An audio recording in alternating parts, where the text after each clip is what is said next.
करीब 4 दर्जन मेंबर्स कल रात को राज्य सरकार की जो मंत्रिमंडलीय उप समिति है उससे वार्ता करने के लिए जयपुर आए थे।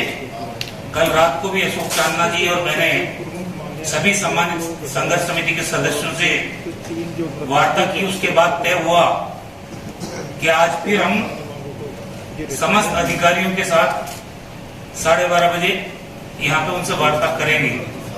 12:30 बजे से अब तक लंबी वार्ता हुई है सबके साथ।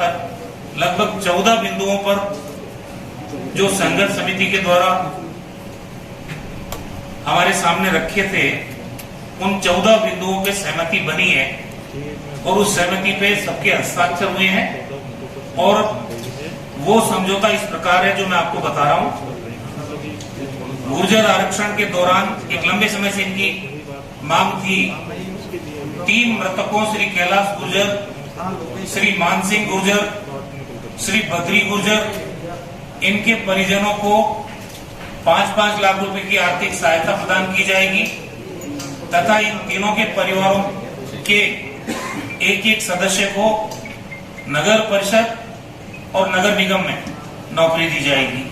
नंबर 2, अति पिछड़ा वर्ग अधिनियम 2019 के लागू होने के समय प्रक्रियाधीन समस्त भर्तियों में 5% आरक्षण देते हुए अब तक अति पिछड़ा वर्ग के 2297 में लगभग 2300 लोगों को चयनित अभ्यर्थियों को नियुक्ति दी जा चुकी है।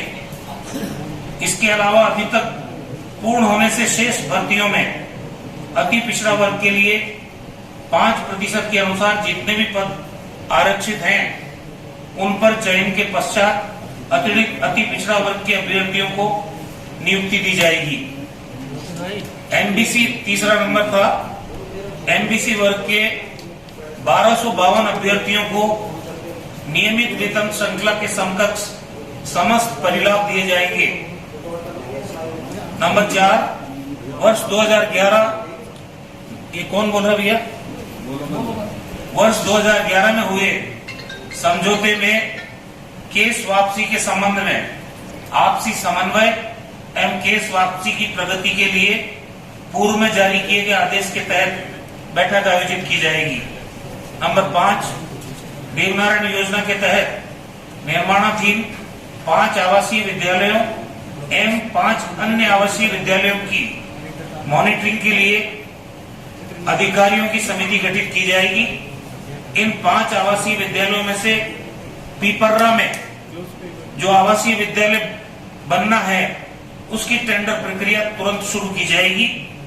मॉनिटरिंग हेतु गठित समिति नियमित रूप से कार्यों का निरीक्षण करेगी और पारदर्शिता पूर्ण इस काम को पूरा करने को सुनिश्चित करेगी एवं 3 माह में प्रगति रिपोर्ट नियमित रूप से देगी।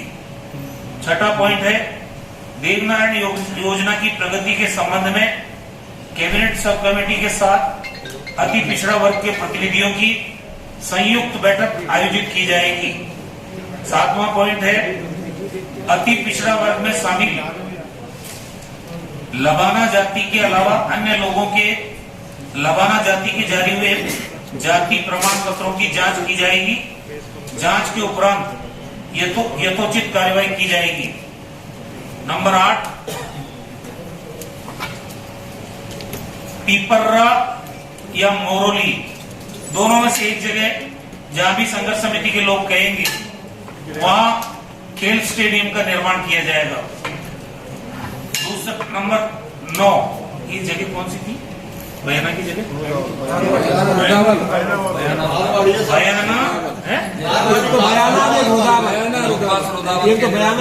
बयाना एवं रुदावल में देवनारायण छात्रावास का निर्माण होगा।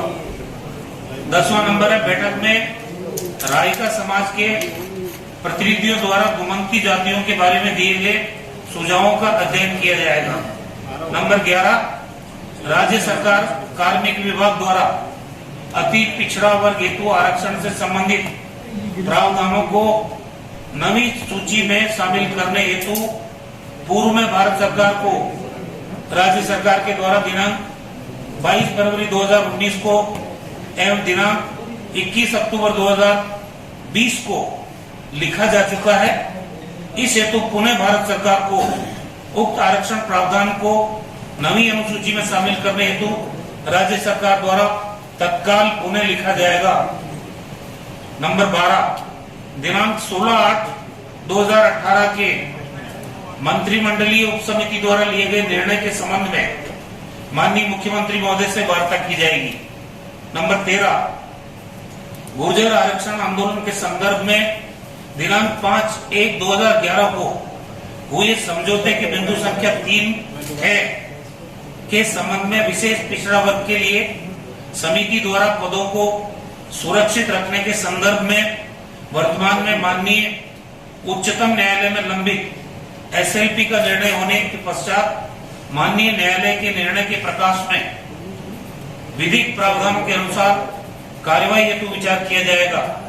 नंबर 14, रीट 2018 के संबंध में एमबीसी हेतु 940 पद 5% के आधार पर बनते थे, जिनमें से 568 पदों पर नियुक्ति दी जा चुकी है। शेष 372 पदों के बारे में हमारे जो शिक्षा विभाग की प्रमुख शासन सचिव है, डीओपी के प्रमुख शासन सचिव है, वित्त विभाग के प्रमुख शासन सचिव है और विधि विभाग के प्रमुख शासन सचिव है, ये 4 लोगों की कमेटी 7 दिन में निर्णय करेगी। इस बात पे सारी संघर्ष समिति और हमारे बीच में समझौता हुआ है। अब अशोक चांदना जी आपके पास।